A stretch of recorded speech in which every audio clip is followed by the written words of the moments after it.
নমস্কার বন্ধুরা, আমার চ্যানেলে আপনাদের স্বাগত। আজ আমি আপনাদের বলবো সম্পূর্ণ ঘরোয়া পদ্ধতিতে বেগুন আর বড়ি দিয়ে বেথো শাকের রেসিপি। এর সাথে আমি কালো জিরে আর পেঁয়াজ ফোড়ন দিয়েছি, তার জন্য এর স্বাদ অতুলনীয় হয়েছে। এই বেথো শাক রান্না করার জন্য প্রথমে আমি শাককে ভালো করে ধুয়ে বেছে নিয়েছি। শক্ত ডাঁটাগুলো বাদ দিয়ে নরম ডাঁটা ছোট ছোট করে কেটে নিয়েছি। বেগুন ছোট ছোট করে কেটে নিয়েছি। এরপর কড়াইতে তেল গরম করে বড়ি ক্রাশ করে ভেজে তুলে রেখেছি।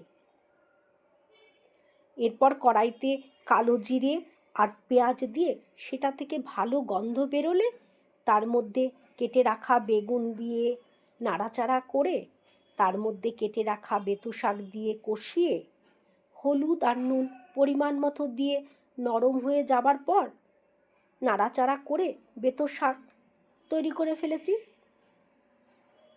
এরপর শাকের ওপরে ভেজে রাখা বড়ি মিশিয়ে দিয়েছি।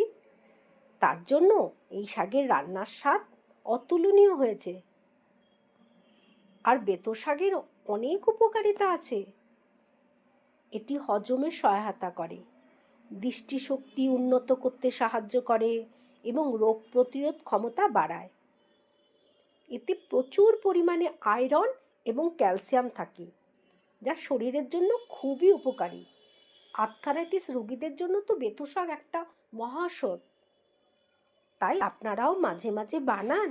আর ভিডিওটি ভালো লাগলে প্লিজ লাইক, শেয়ার এবং সাবস্ক্রাইব করতে ভুলবেন না। ধন্যবাদ।